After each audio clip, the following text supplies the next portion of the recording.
Hi, this is Steve Keirn, and I'm on Territorial Marks with Zak, my buddy. And we've been talking, telling stories, and talking about wrestling territorial days.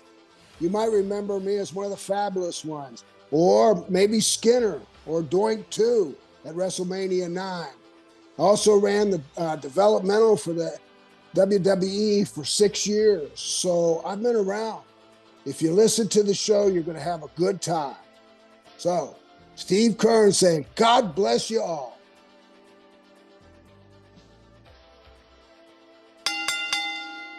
Oh, look at those 2 covers. Absolutely. Very Beautiful. cool. Guy named Scott Middleton does my artwork, lives up in Kentucky. Great guy. This one here is my newest one. The forward was by Drew McIntyre and Ted DiBiase. Wow, fantastic. This one right here was the first one, and the forward was with CM Punk, Natty Neidhart, and Stan Lane. Okay, before we get into anything, Yes, first sir. of all, I want to say, Steve Keirn, it is an honor and privilege to have you on Territory Marks. Thank you for being here. Well, thank you. I'm humbled, man. No, the humble is all on this side. It's a huge honor to have you on our show. And, I was just going to say my introduction to you before we talk about your books and everything. When I was about 6 or 7 years old, there was a book fair. I think they still have them in elementary schools, but there was a book fair. And I bought this. I was a big wrestling fan growing up in Detroit. My mom's PE coach was George the Animal Steel. Which is a trip, if you could believe that. But they had this book. I can believe it. I can believe it. They had this book there called Wrestling Heroes and Villains, right? I got that book. You got that book. Okay. Well, I've got every book that ever came out that has my picture in it. I bought it. I would do the same. Yeah. And I'm going to tell you real quick without interrupting too much, but yeah, no. I want to step further. I signed everything I'm in, and every picture I've got is signed. Really?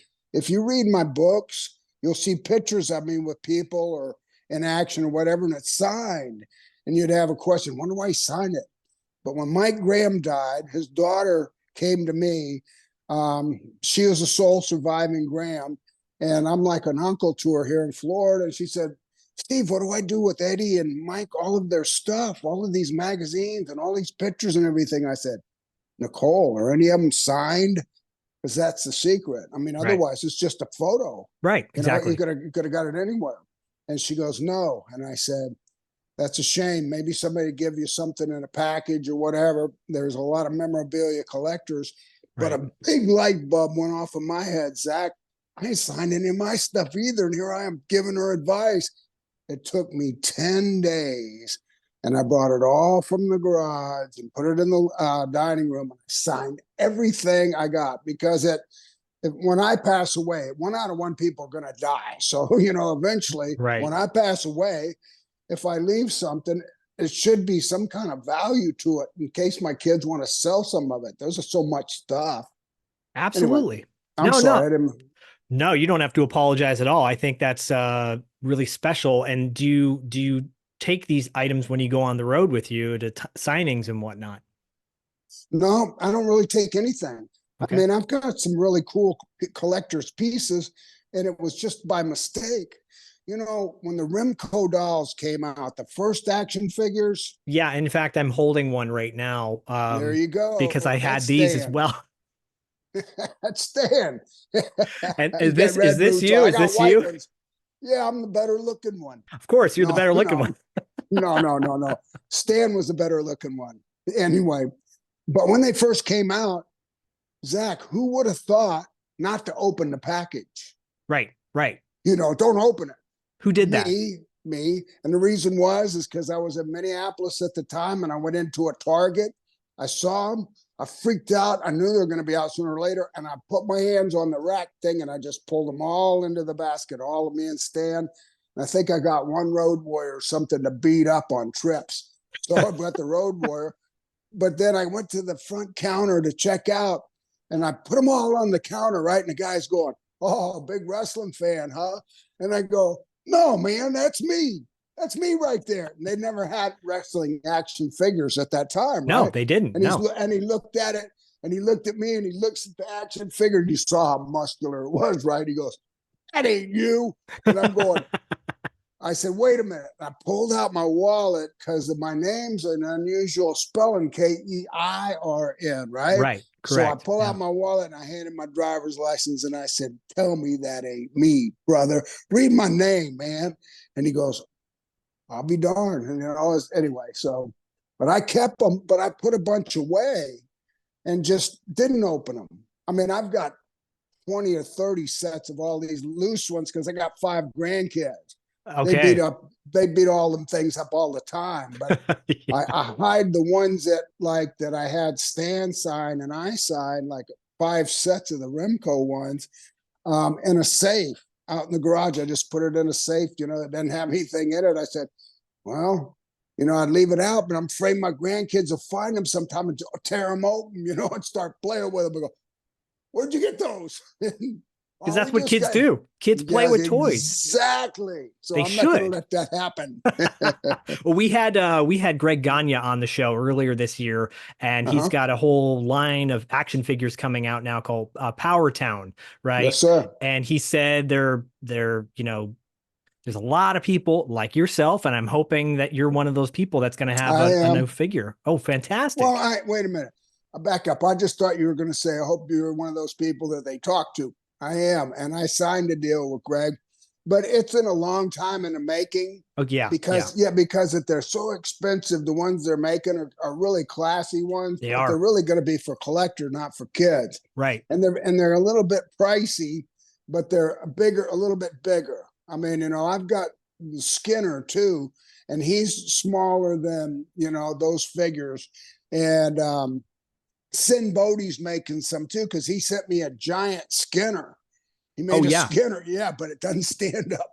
The funniest damn thing, man. It's got no balance at all. I try to get it to stand up and it goes right over.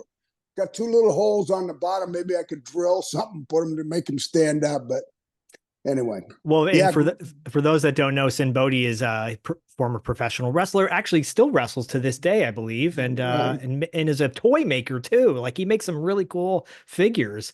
yeah. But He was under me at FCW okay, when I owned FCW and ran the territorial developmental. Developmental for WWE. He was one of my students that came through.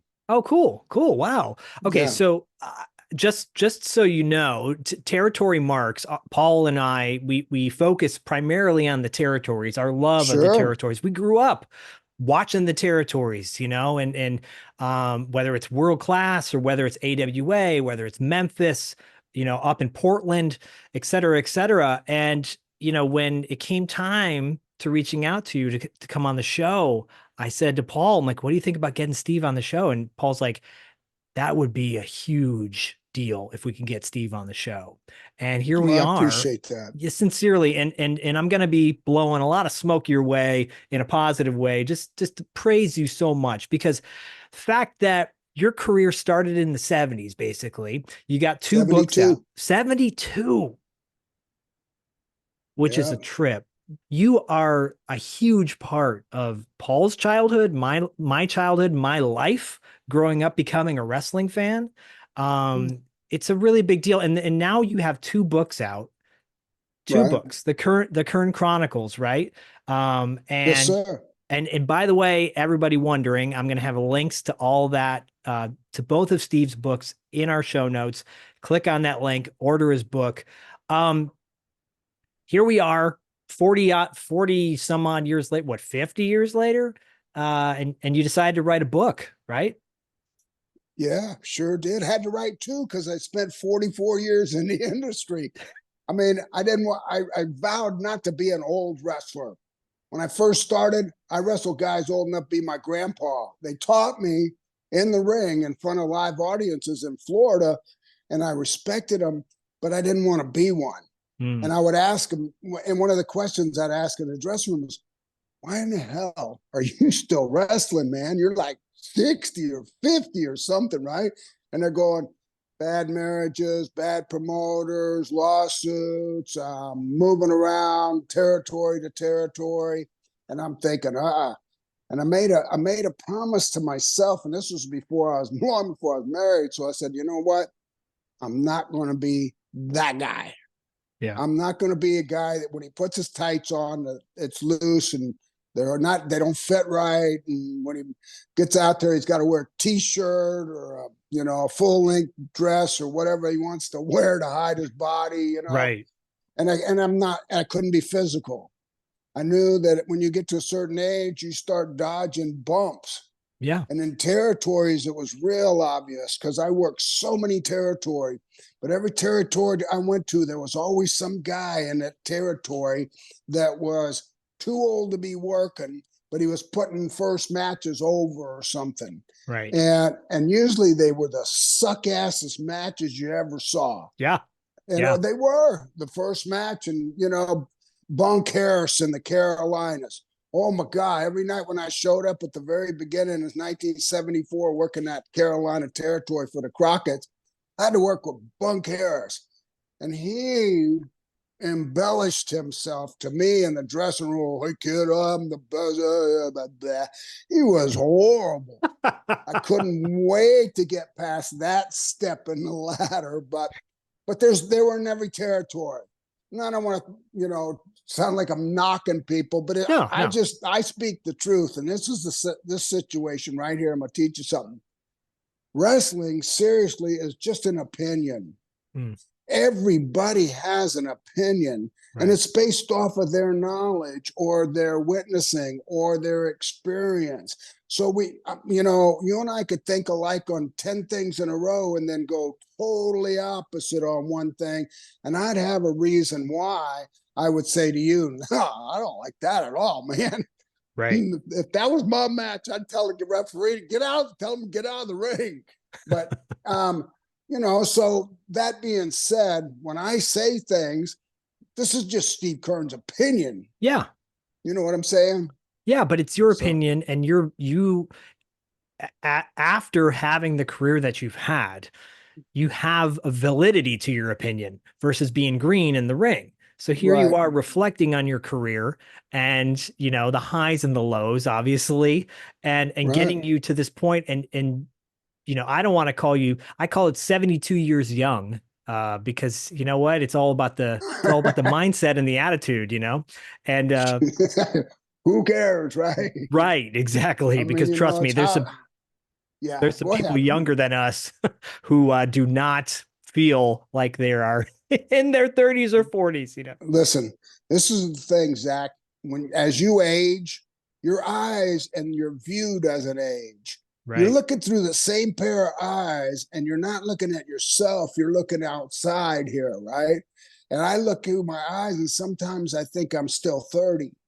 Sometimes I think I'm 40, whatever, but I don't ever think I'm 70, except for when I start looking down where I'm walking so I don't trip and fall. I'm not sure I can get all the way back up again. But, I'll give you an example. In Tampa, we got some pretty serious traffic here at times. And I'll be in traffic and somebody in front of me will be, obviously, you can see them from behind. They're looking at their phone and I don't have a problem, but the light turns green. Right. Now I got a time problem here.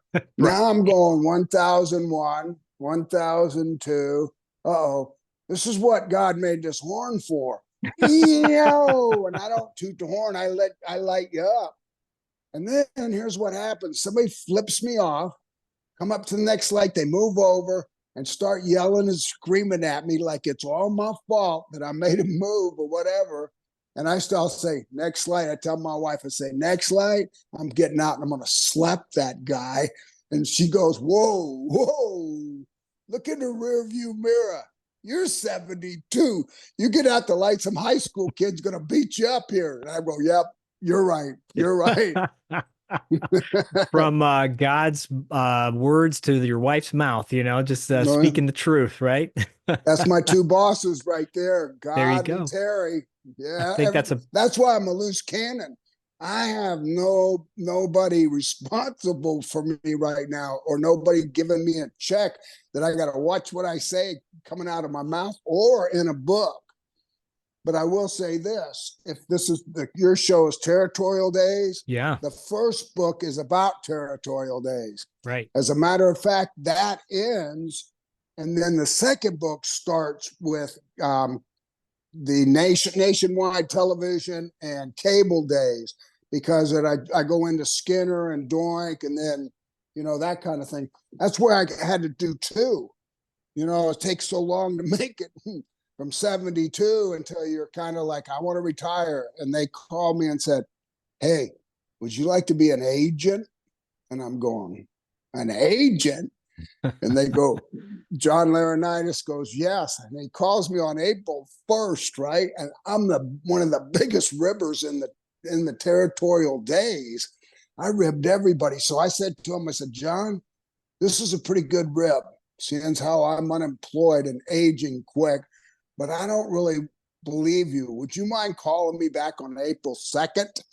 Tomorrow, and let's go through this again. Right. And he started laughing. He says, I get it. So he said, I'll call you back. He called me back the next day. And I was an agent. I mean, look, there's so much to cover. And I feel like I want everyone to go out and get your books, but I would love it. I would love it if you could just basically summarize how you got started in the business. Sure. Okay. I'm going to try to make it as condensed as possible, because it is not fair to cut much out. My dad was a prisoner of war in Vietnam from the time I was 13 to 21. When he was shot down, I was going into the 9th grade. I grew up with Terry Bollea. I grew up with Mike Graham, Dick Slater, Dennis McCord, who was Austin Idol. And in that montage of friends and everything, I met Mike Graham like 2 years after my dad was shot down in Vietnam. He was in my biology class, and we were in a little small desk with two guys sit together and do all their experiments and stuff. We got in so much trouble. Oh, I bet. he was an only child, Mike was, and Eddie was the promoter of Florida Championship Wrestling, and I knew who Eddie Graham was from watching TV. We only had 3 channels here at that time. I mean, you had to watch pro wrestling from your local area. But anyway, Mike knew about my dad. We had conversations, and he told his dad, and his dad said, bring him home sometime. So Mike took me to his house, and he's on the water, man. And it was so cool. He had a house with a really nice, big old giant boat in the back. And it was like, he had a big picture of him fighting Johnny Valentine over his fireplace. And I'm just, I'm like 15. Yeah, I hadn't even turned 16 yet. And so he says, hey, kid, you want to come work out at the house anytime you want to? Mike, bring him around. Let's get him working out. And they had a gym in the garage. And I went out there, and it was kind of it wasn't like a spa. It was more like a giant bench press with huge 45-pound plates, no little plate. And maybe started at 50-pound dumbbells. And I'm going, yeah, well, I want to, but I don't know. But I started going to Mike's house. Eddie sat me down, and I'm just a kid. And the first thing they told me when my dad was shot down in Vietnam is they told me he was dead. They said, your dad died today, son. And I started crying. And the colonel that was telling me jerked me by the arm and said, stop crying. Your dad wouldn't be proud of you. Starting today, you're the man of the family. There's no other men. You're the man. I'm 13. I'm 13. He goes, it doesn't matter how old you are. It's you take on responsibilities and wipe your eyes right now. Wow. So I told Eddie the story, and Eddie's going like, Eddie was pretty stiff too, remember, so he wasn't like that. He was pretty compassionate, because I knew I was just a kid. But I told him, I said, I don't know what being a man is. I mean, I quit all sports in the 9th grade. I was playing football and basketball, not a big deal, but I quit them, and I started working. I started doing part-time jobs. At 13. At 13, yes, sir. I'd get on my bicycle when I get home from school, and I'd ride out to the MacDill Air Force Base that we lived right by, and I'd work at the Officers Club, and I would bust tables. And then on the weekends, I worked at the gas station there, and I'd pump gas. Wow. And anyway, got into high school. Then as time went along, Mike you know, Mike and everything was real close, but we didn't talk much about wrestling. Then at 16 years old, Eddie started giving me part-time jobs. And first job he gave me was to pick up wrestlers at the airport when they flew in. So I picked up Cowboy Bill Watts. I picked up the Funk Brothers. I picked up so many guys. I got to know them from driving them from the airport, taking them to their motel, then driving them down to the Armory or wherever, or TV or wherever they were appearing. But I wasn't smart. I wasn't smart to the business. He didn't smart me up. Believe me, it was a serious kayfabe in those days. Yeah. Oh, yeah. Oh, yeah. The NWA territories for sure, and AWA I know is pretty serious. I don't know about the WWF because it only did Madison Square Gardens. They had to fly me and Dusty up there for Madison Square Garden shows every now and then. But anyway, I thought I needed to go to college. I had no aspirations of being a pro wrestler. I'm driving the guys around that have been doing blade jobs, and I'm looking at them, and they're not cute. And I was cute. I didn't really want to mess my face up. I'm looking at them. I'm going, man, I don't know. You know, I don't think it's real in my mind, but that's not a thing to even suggest. You're like, I want to stick with pumping gas.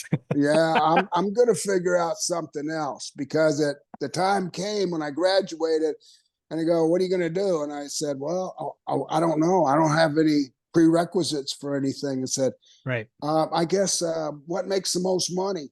And, you know, doctor, lawyer, Indian chief. I go, I'm going to be a doctor. And when I went to college, I signed up for pre-med. Well, that's not really cool, because if you really know how to go to college, you got to come with some background when you sign up for something like medicine. Right. And so I went through 2 years of fumbling around, one here in Tampa and then one up in Mississippi. And in Mississippi, I met some cops at a YMCA where I started working out, and they got me on steroids. I was 165 pounds from high school.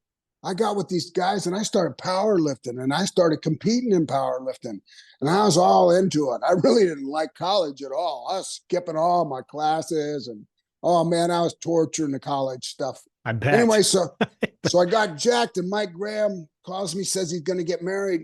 When you come home, I want you to be at my wedding. So when I came home, I had to go get a tuxedo, and I'd gone from 165 to 240.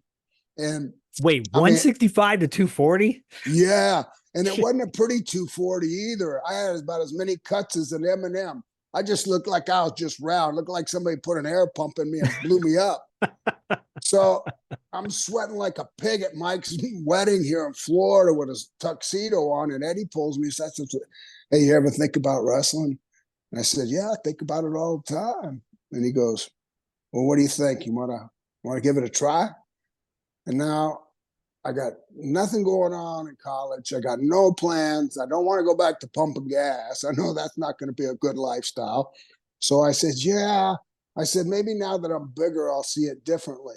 So he said, yeah. So when I went home for college after that summer, I started Sportatorium right here in Tampa, Florida.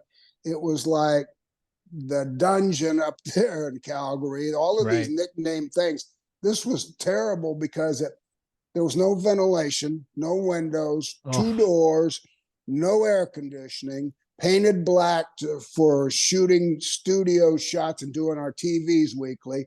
And there's one ring with a giant light over the top of it that when it was on was like 900 degrees. Oh. And now I got to go down there, and every day I had to play with Mr. Matsuda. And Hiro Matsuda would torture me. It's almost like he knew my dad was in the war, and he thought because he was a prisoner in Germany too, maybe he didn't like Japanese people. So Matsuda would beat me to death. And when I say beat me to death, let me make it clear. He didn't punch me in the face or try to damage my teeth or whatever, but he pushed my face in the mat, and he rode me, and he told me to keep going, and and he would blow me up, and then we would do exercises like Hindu squats to a deck of cards. Bam, bam, whatever the card was, we did the squats. And we go through these, and then he'd get in there and stretch me. When I'd come home to my mom took a look at me, and she's going, honey, what's wrong with your face? And I says, those are matte burns, Mom. It's from scrubbing my face across the canvas. And she goes, how about them welts on your back? I said, it's from that cable, those ropes that you hit. They're really tight. It's 3/4 inch cable with a garden hose on it. And she goes, well, I thought wrestling was fake. And I go, me too. But I got a big surprise. What I'm learning is not fake. And it was the way you were inducted, because you got so much respect for the business by the time you went through 6 months of that, Zach, that you would fight anybody that would say it was fake, Right. because that's what they did. I didn't get smartened up till after I'd been in there 6 months. And Wow. Eddie brought me aside and he says, well, what do you think? I said, well, to be honest with you, I was wanting to quit like 5 months ago. Right. And I said, but I'm too embarrassed to quit, and I really don't have nothing else to do. And he said, well, we're going to start you off. I want you to ring announce for about a week, all the little towns. Just go out and just get used to get in front of people. Then after that, I'm going to have you referee in. I'm going to do what's called smartening you up. I'm going to teach you some things and some language. And I want you to referee. So the responsibility of the match is not on you, but you're a sponge. You watch each guy, you listen to what they say, you watch where their movement is, stay out of their way. I mean, and that's going to help you learn. And then after I'd refereed for maybe, I'd say 6 weeks, a month, he says, okay, let's start working. And I had my first match in Arcadia against Chris Markoff. Okay. I'm in the business. Wow. Wow. Yeah. I mean, you just hit it me gets with a lot worse than that. I know I know it does. And y'all got to go out and buy the Keirn Chronicles, because you're going to get even more. I'm going to be selling it the whole time, by the way. But there's just so much to unpack from that, from what you just said, from your dad being a POW, and much respect to your father. Twice. Yeah, 2 different wars. Germany at age 19, shot out of a B-17. And then 39, he was in Vietnam, shot out of an F-4, the fastest fighter. He was shot down with the first SAM missile ever used in the war. He was the 14th POW. So he had solitary confinement for 4 years. My God. He didn't see nobody except the guy torturing him. But this is not about my dad. But that's just my background. And that's what is so important about when I started the book. I wrote the book to hand down to my grandchildren and people that are interested in what I did for a living in my life and all of that.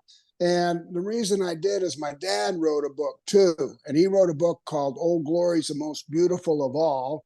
And it's got him as a POW at age 19 and a POW at age 39 when the first shots they took of him when they captured him. And so it's very instrumental, and to me, to hand to my grandchildren now that never met him, and let him read, because he was very humble, and he didn't write like, oh, feel sorry for me, I'm being tortured every day for 7 years. Right. You just had to imagine what he went through. But I mean, he told the stories, and tied it together. Well, I started off my first book as a military kid. Right. With my dad being a fighter pilot and moving from Ohio to Virginia to Langley Air Force Base in Virginia, to Okinawa, to Kadena Air Force Base, to Seymour Johnson in North Carolina, and then to Tampa, Florida at MacDill. When I was going into the 6th grade is when I moved there, and I never moved away. Wow. Because he became a POW, and we never moved again. So. I mean, it's fascinating. My dad was in the Navy. He was a Navy SEAL, and so much respect. And your father's service is to do that for our country is always notable and noble, much appreciated. And I just have to say that. Well, I appreciate that. I like to watch sports and stuff. Not a whole lot. Because there's only 2 real sports: wrestling and roller derby. All that other crap is.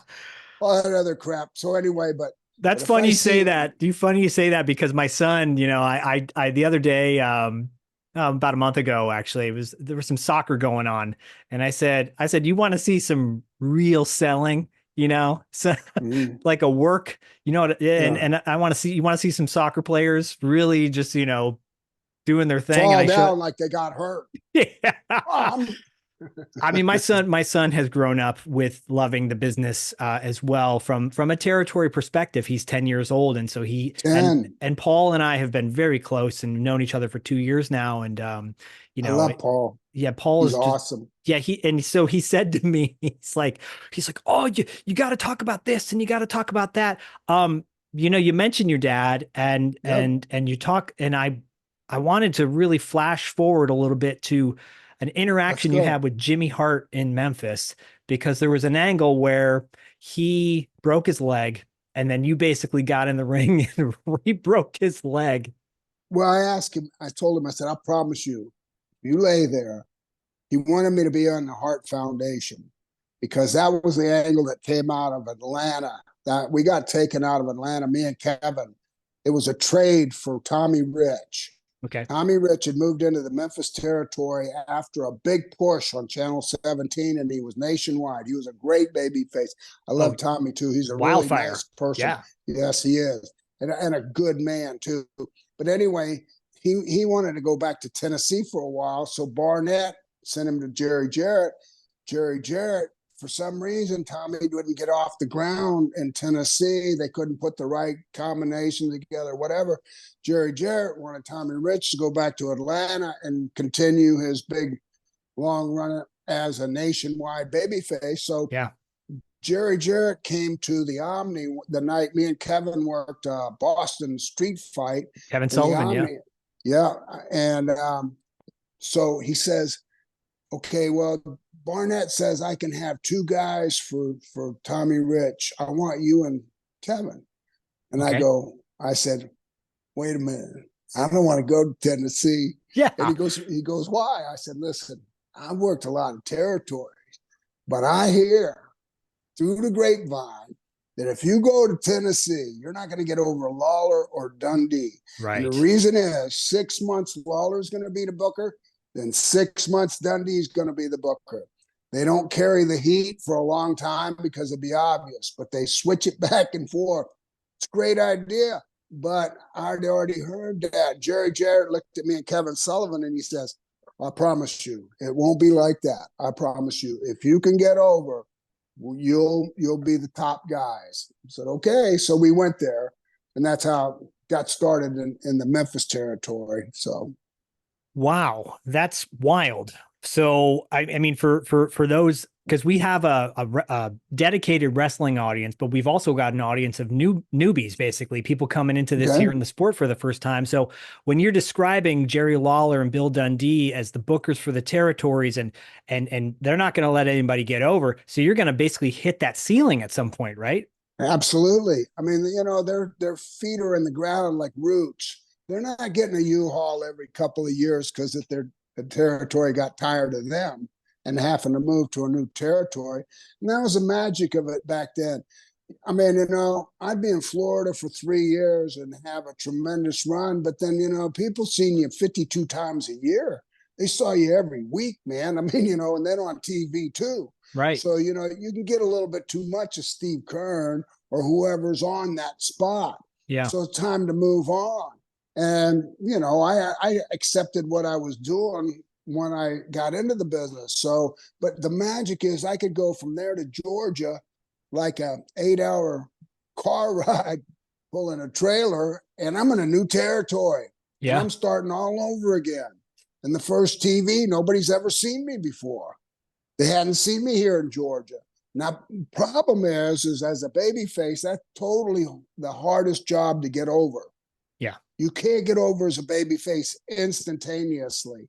I mean, when you come out, people are sizing you up. They want to compare you to everybody they've ever seen. Then they want to look for some positives in you and everything.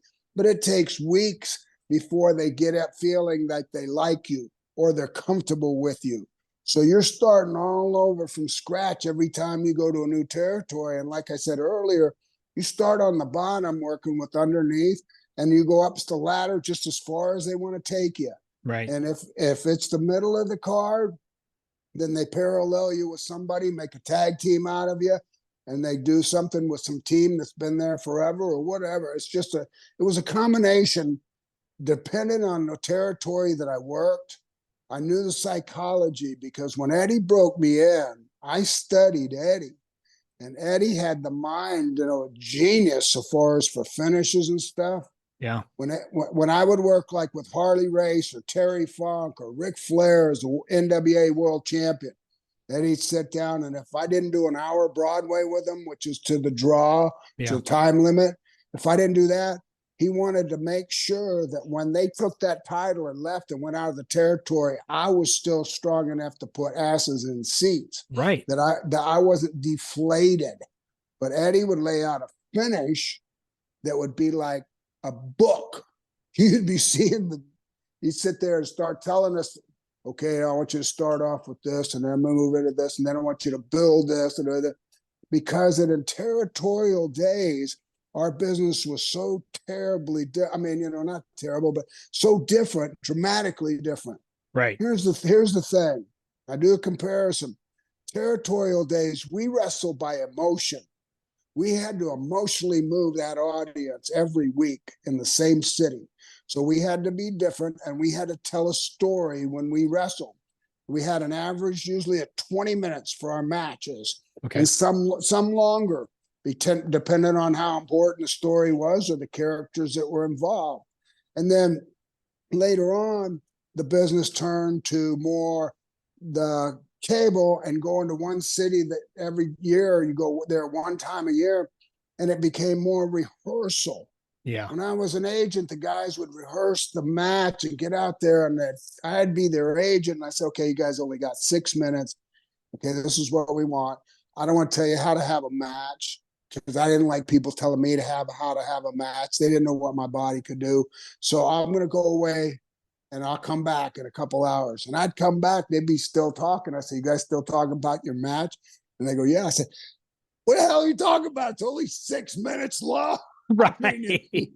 We never talked about matches. We did our match by the feel of the audience. And this is what you did. I was taught by Jack Briscoe, was my main mentor, and Harley Race. And they taught me to watch every match. Watch every match and see how those guys get over, and see who's really over and what are they doing different. And then also be different. Right. The people only have like one opportunity. Sometimes it's their very first time to come to the matches. You got to leave them going home knowing what your name is. Right.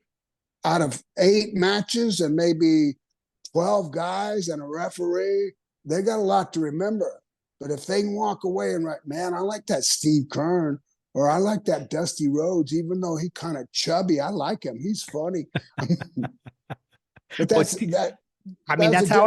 that's how I felt about watching you in the ring, Steve. It was one of those things where it was like, you brought up Tommy Wildfire Rich, and he was a similar vibe where it's like, there's something about these guys, something different. And I love that. And you, passion. Yes. And Paul and I talked about on a last episode, we talked about a match between Kerry Von Erich and Rick Rude in World Class, and talking about this idea that improv is so important in the ring, and that that art form is just non-existent now. And so improv back in the day, you could tell they, like you said, feeding off the energy of the crowd. Greg Gagne talked about a match that was only supposed to go about 15 minutes, but it ended up going 45 because the crowd ate it up. And so here we are, it's a beautiful thing. You don't wear a wristwatch out there. No. When they tell you go 20 minutes, if you're lucky, which in the Armory in Tampa was one of the only places I think there was a clock on the wall. Okay. So you could get a idea, and but you also look up over that clock. There was a rail where they come out of the dressing room, and there's where Eddie'd be leaning on the rail looking at you. Oh boy. And if he's leaning too close, time to go home, man. It looks like he's pissed. So, oh, geez. I mean, yeah. So I want to also, I was saying about Jimmy Hart being in the ring and using your father as an angle there, where like really bringing the heel heat with Jimmy, I mean, that's got to fuel some fire there. But is that where you and Stan met in Memphis? Stan Lane? No, we met in Florida. Okay. I was Mike Graham's partner. I was Mike Graham's, Jimmy Garvin's, Bobby Backlund's, and my first partner was Stan Hansen Okay. here in Florida. But I was working a tag team with Mike Graham, and Stan came in with a guy named Brian St. John, and they came in as blonde bodies or bodies blonde or some whatever.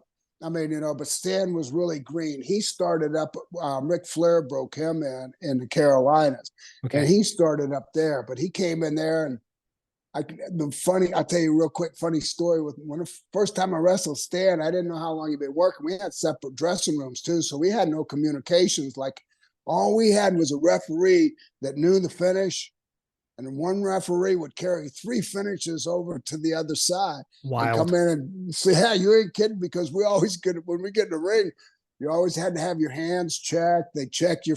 We're asking each other, "Hey, you got the same finish I got? I want to make sure I'm going to do the finish. Make sure the ref didn't screw it up, bringing it over." Right. But so anyway, I love it. I love, this is something that, one of the things I love about introducing people who are not familiar with wrestling for the first time, introducing them to the territory era. right. It's just so vastly different. But can you talk a little bit about the inception of the Fabulous Ones? Because, like, without a shadow of a doubt, your tag team was so entertaining and so groundbreaking, really. Can you talk a little bit about how that all came to be? Sure, because it's actually, when a promoter makes up his mind that he wants to attempt to draw money with you, it's the same thing as a movie star getting an opportunity to be a movie star. Like, Tom Cruise was just jabroni Tom Cruise when he was just out there and hadn't made a movie, right? Right. Now look at him. But that was all because of movies. That was all because of the impression that they played on the audience through television, movies, whatever. It was the same thing with wrestling. And the Fabulous Ones, when I first came into the territory, we were working an angle, me and Kevin, off of Georgia TV. I was chasing him from territory to territory, is what the angle was, because I wanted to see how powerful TBS was with Channel 17, the first nationwide wrestling. See if people are watching it enough to see. They just saw this big angle on Georgia Championship Wrestling, and now Kevin Sullivan's come to Tennessee. Wonder if Steve Keirn will come next week. Here comes Steve Keirn. Continue the angle. Well, Kevin wasn't real crazy about Tennessee after we'd been there a while, and they couldn't put a steering wheel on me. I mean, they kind of knew, and this is the reason, Zach, is the territories could be one state away, but they had different styles. Right. I'd been my style was Carolinas, Georgia, and Florida. Real NWA, a lot of wrestling, less drama and less entertainment. I mean, Dusty was the only entertaining guy that really came through there and got over. Yeah. And I think Freight Train, somebody, black dude, got over a little bit too, being kind of entertaining. Bugsy McGraw. But that was it. But anyway, yeah, okay, so the Fabulous Ones, there we go. When we got there, couldn't figure out what to do with me, so he bounced me around, put me with Dundee and put some belts on us. Then he put me with, Terry Taylor was there, and he put me with Terry Taylor for a little while, and good combinations. But the guys we were wrestling, man, they didn't like me at all. Why? I mean, I'm stiff. I always worked real tight, and it was because where I was taught, I was taught that if you go out there and expose my business, and then I come out there after you, and I've watched you from up top, me and you're going to have a problem. So you go out there and do your best. Don't do stupid things. Don't throw punches until you can throw punches. Don't do things that will smarten anybody up. So I was taught to work real tight, real snug. Every hold had to be no gaps, no cracks. I mean, when you covered a guy, you had to pull him up. You couldn't just lay on top of him like, oh, he's going to kick out. You didn't kick out on 2 like everybody does. Right. 2 was almost the end of the match. Yeah. So if you think about it logically, I learned it. So as soon as I'd hit the mat and somebody go to cover me, I'd kick out sometimes if it wasn't a devastating move before the referee even got down. As he's coming down, boom, I'm out. Or Right. when he gets down, I'm going, boom, I'm out. Or see, even when I got desperate, I could slide out from under a guy. But Eddie always said that you're going to be out there 20 minutes. You start off your match, and within 5 minutes, you're taking a 2 count. Where do you got to go? Exactly. Well, yeah, 3. I mean, but you're going to drag that out. I mean, you saved it. You saved it. So anyway, when Jackie Fargo came back around Jared a little bit, Jackie Fargo saw me working. And the guys that I talked about working and I was a little stiff, like Wayne Ferris, Honky Tonk Man. Right. My first time I worked with him, I didn't do anything, but I believe a chop should be a chop. I don't believe you should try to mess with a chop. Just lay it in and take it. And let them chop you back. What the hell? If it's something that they feel uneven about. And then the same with like slaps to the face. If I slap you in the face, you better have your mouth shut. Because please don't slap me in the face. No, but I'm gonna slap you really hard. And I worked with Wayne Ferris. He came back. He's heard me say this on podcasts before. I see him at Comic Cons, but is it true? Wayne Ferris goes, Steve, do I owe you money? And I go, what are you talking about? I said, man, it's a work, right? And I'm going, yeah. And he says, well, why are you so stiff? I said, it's just the way I am. I said, when you and Kevin came in here and we were watching you guys from the back here, we're going, these guys like each other. Look at them. They Right. really like each other, but they're beating each other up. But it's just being tighter. Yeah. Anyway, so Jackie Fargo liked us. Jerry Jarrett couldn't figure out what to do with us. All of a sudden, it came from Jerry Jarrett. Jerry Jarrett says, why don't we remake the Fargos, the Fabulous Fargos, and we'll call them Fabulous Ones. Oh, love it. So he come to me and he pitched the idea and he went to Stan, and I like Stan, I was ready to do something. So they got the top hats like they wore, the sequin jackets, the bow ties. Anyway, we did. Now, here's the timing. MTV had just started on television. Yep. And all these music videos were so popular. Jerry Jarrett says, I think we're going to try something different. Instead of you guys beating up enhancement guys on TV every Saturday morning, let's try introducing you with music videos. Mm-hmm. And we'll just play with it. Let's just play with it. And we played with it, all right. We did some stuff that's really funny, kind of embarrassing. When I owned FCW, the students would bring in pictures of me and Stan, we looked like strippers or something, It was like and they go, what about this, coach? And I go, man, I was making money with those pictures, man. Who do you think buys pictures at the wrestling matches? Guys, they don't buy them. Little girls buy pictures. Me and Stan, Jimmy Cornette was actually our photographer. Before he got into business, that's how he got his start, was being the Fabulous Ones photographer. Amazing. Anyway, so they put it together, and this is what made it successful. We were really good together, and we looked really good size-wise and appearance from the distance, but we were endorsed by Jackie Fargo, who was unbelievable in that territory with the Fargos years and years. And Jackie was the badass of all of them. And when he came out and did an interview with us saying, these are my boys and all of that, all of the heat from being a baby face and looking like we looked in that territory went away. And this is what I'm trying to say. In territorial days, you could be like a Jack Briscoe. He could wrestle in Tampa, and he'd only get like maybe 3/4 of the audience behind him. But this is the reason. He was so good looking.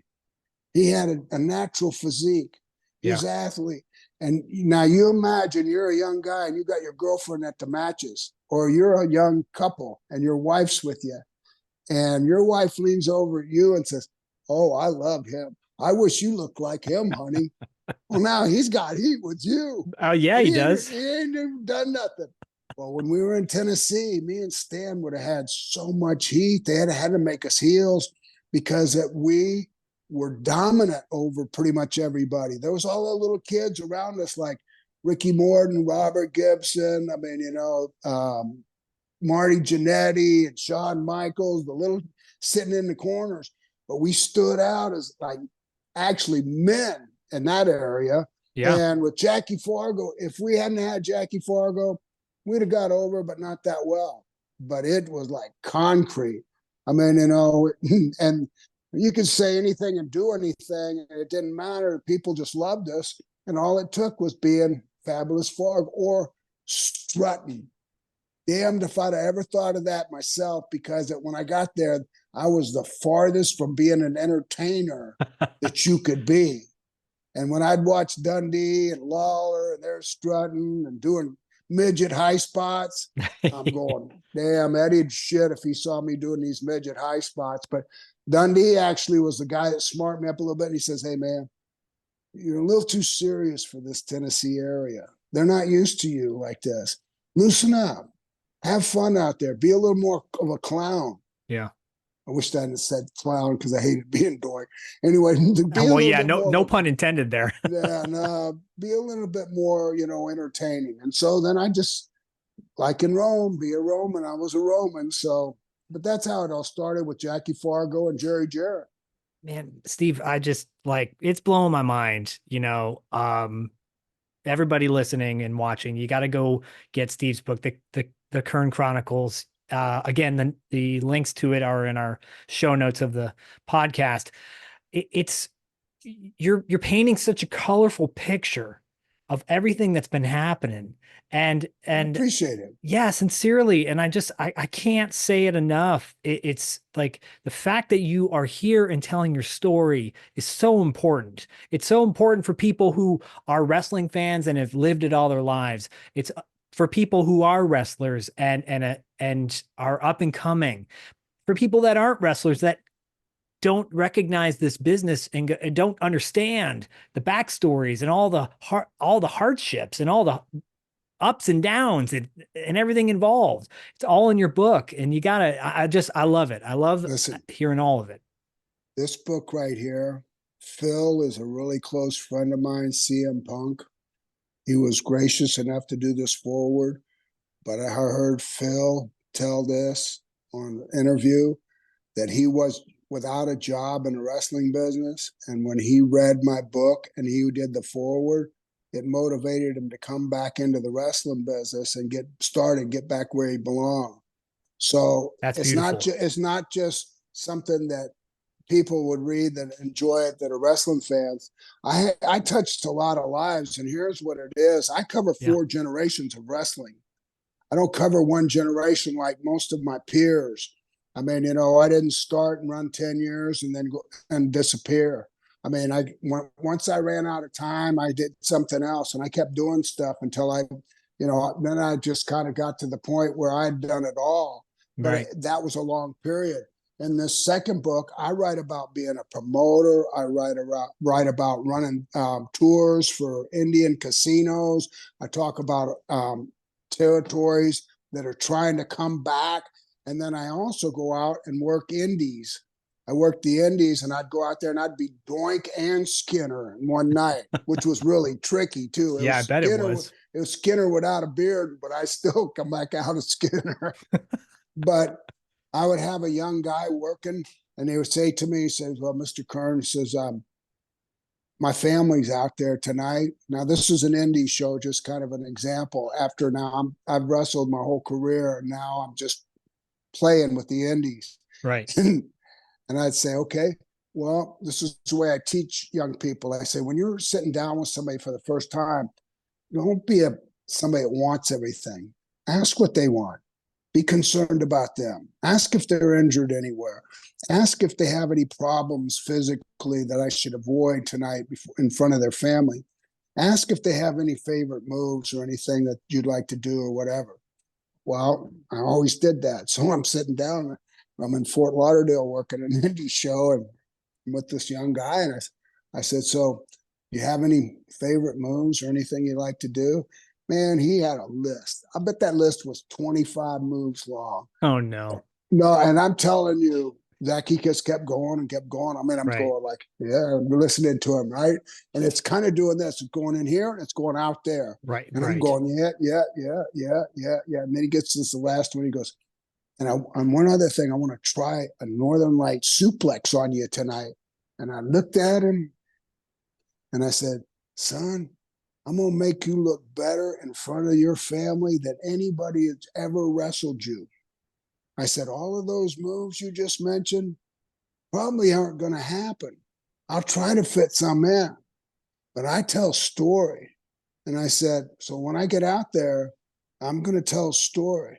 And I'm going to talk, the story will be, the outcome will be that you overcame a legend because you beat somebody. And I don't mind putting you over. I haven't kept a count on win-loss record. So, but the thing that I'm not going to do is do anything when you use that 3-letter word. And he goes, what is it? I said, try.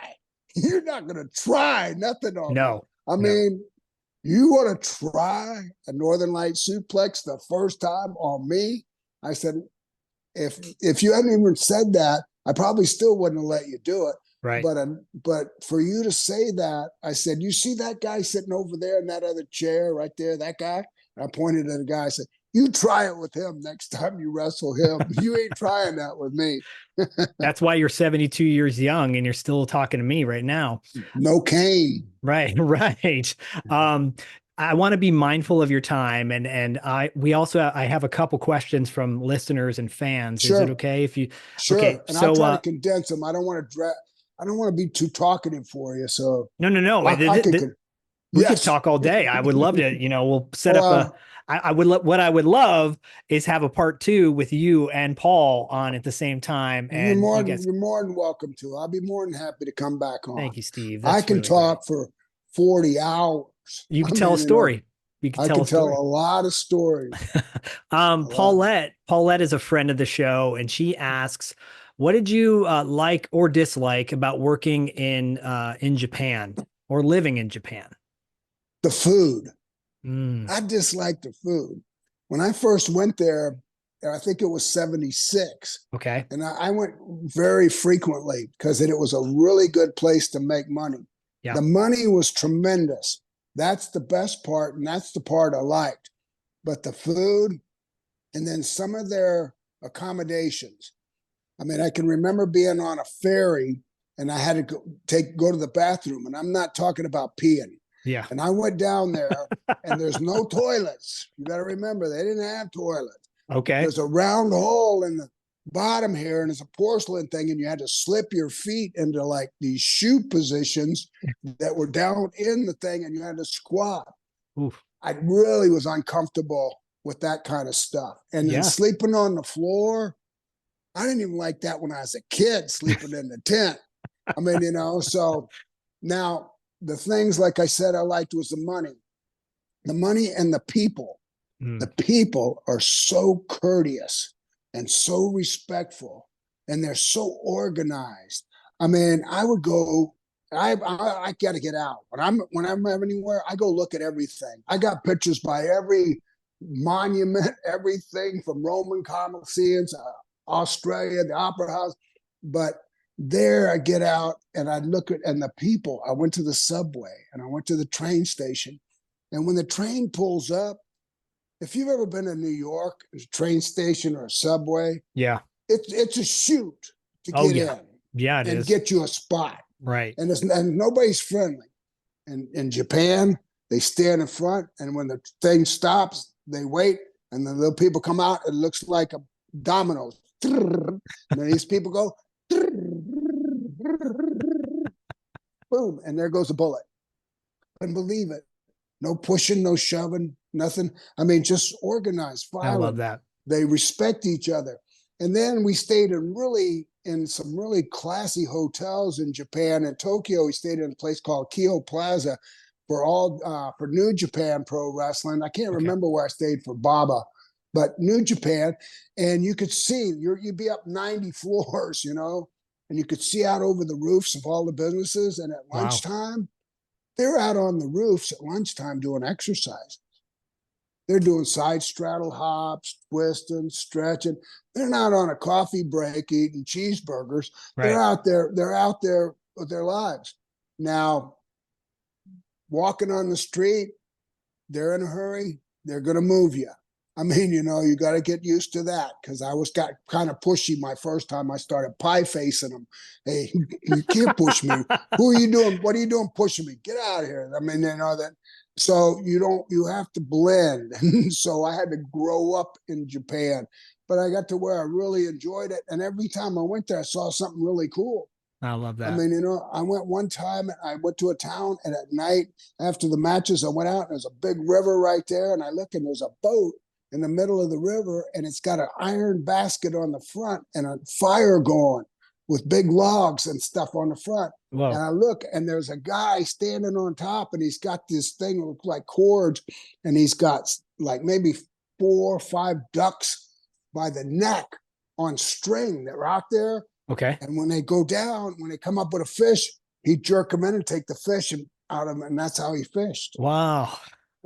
It's called cormorant fishing because the ducks were cormorant. So I saw stuff.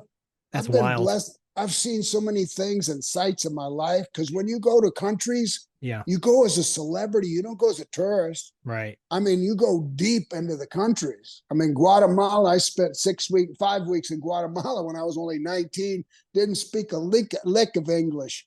And I had to break out and try to have a life or, do something besides wait. Saturday and Sunday is the only days we wrestled in Guatemala. So you got to deal with it. Otherwise you're going to get buried. Right. Yeah. Oh yeah. Yeah. Well, they didn't have TVs, no air conditioning. Forget about it. So I got to get out. I remember standing in front of an appliance store that had that kind of cage thing that they pulled across that didn't break in, and watching Star Trek on one of the TVs almost every night. I'd go down to the appliance store and watch them going like, man. And then I also went to a movie theater that played Swiss Family Robinson the whole 5 weeks I was there. It's hilarious. It's hilarious.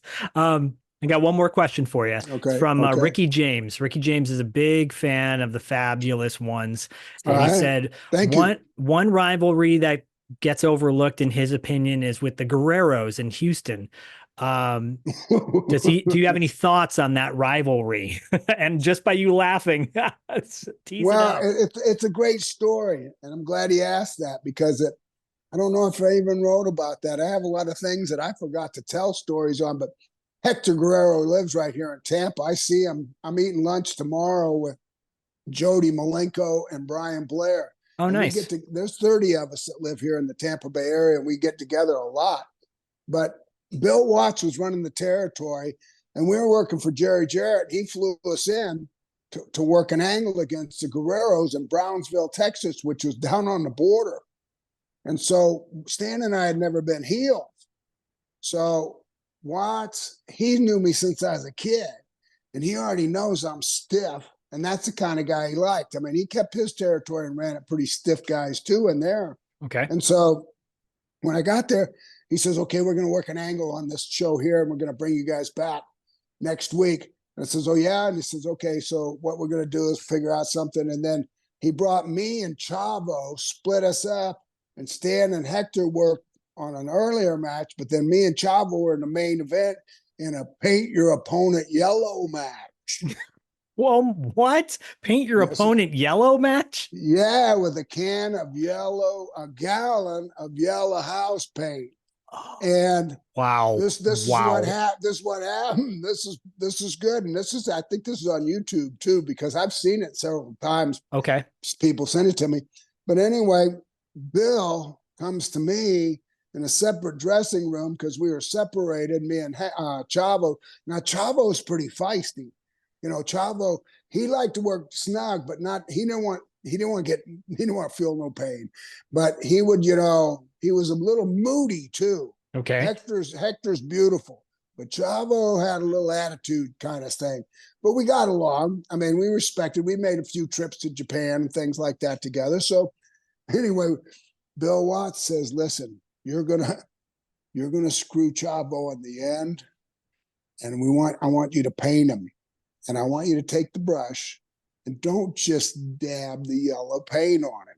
I want you to paint him like that would make the people mad. Wow.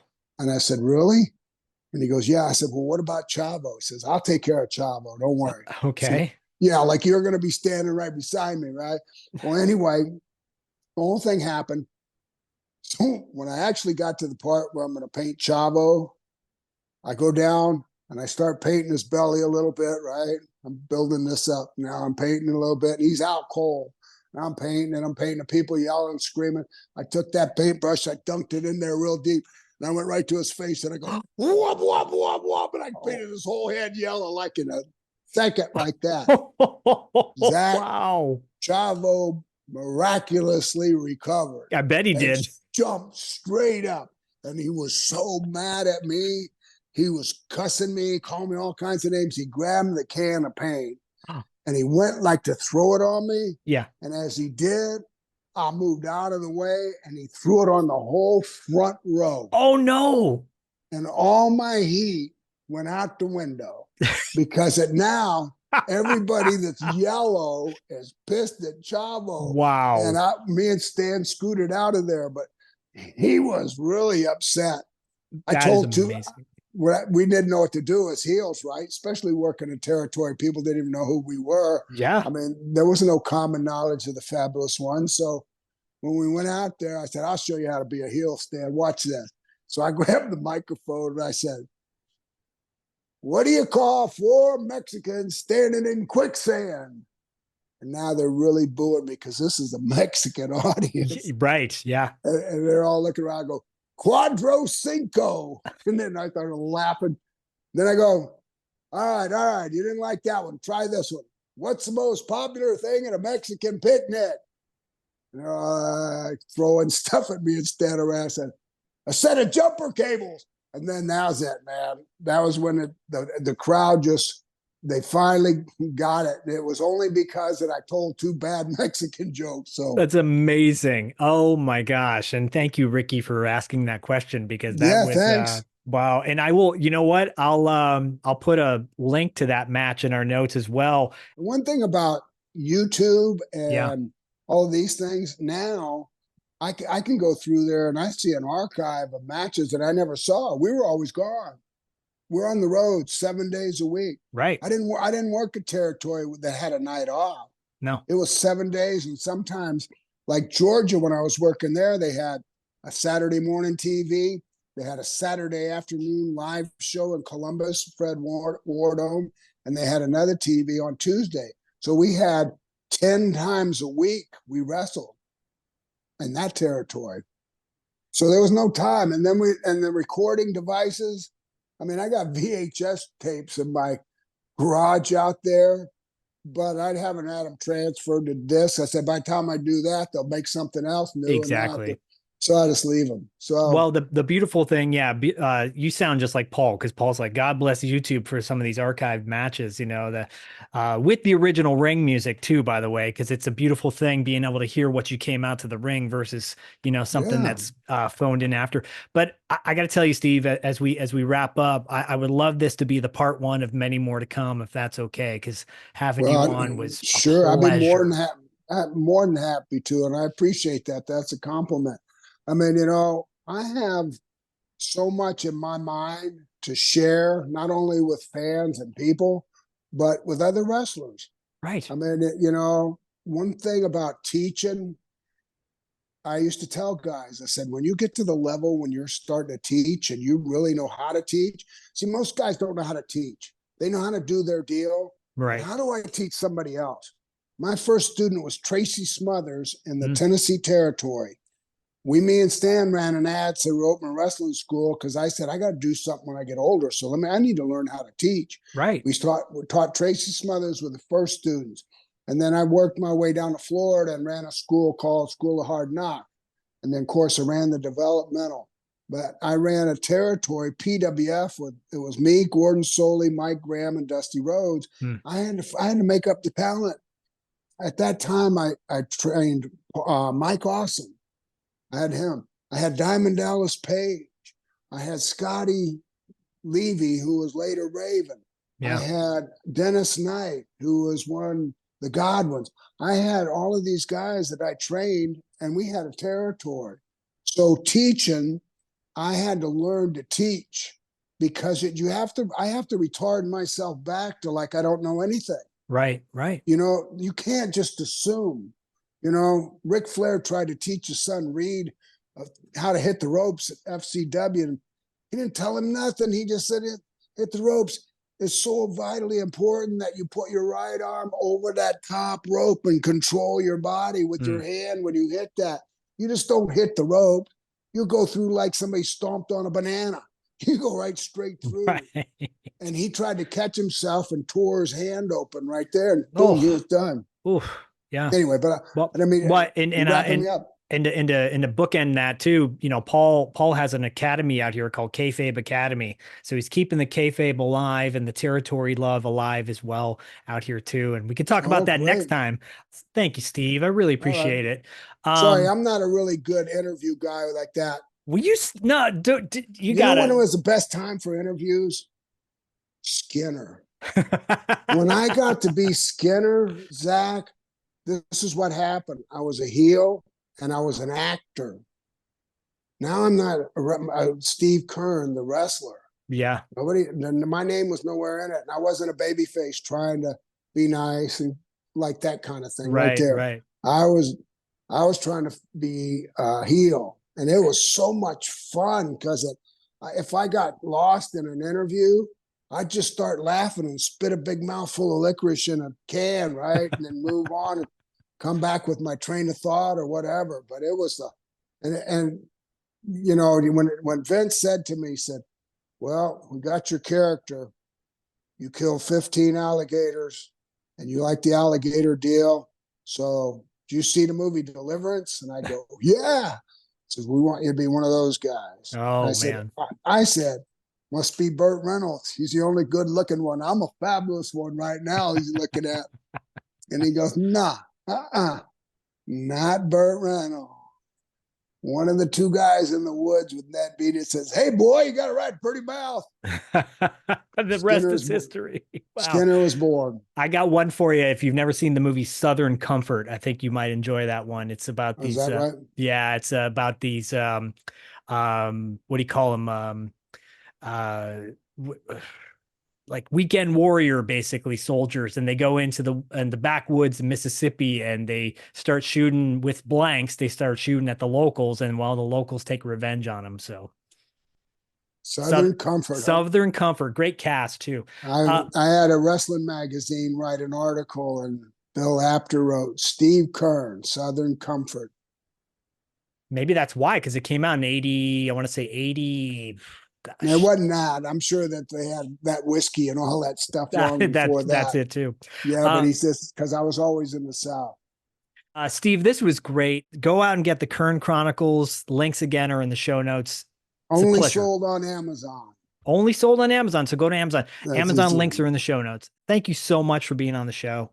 Thanks, Zach. And tell Paul I send my regards, and I really missed getting a chance to talk to him. I was kind of excited because I was their agent a few times when he was working with Brian. So, well, that's going to be the part 2 when he's back on with us. So there you go. Bring it on. I'm ready. That's right. Thank you, Steve. Thank you so much. All right. See ya.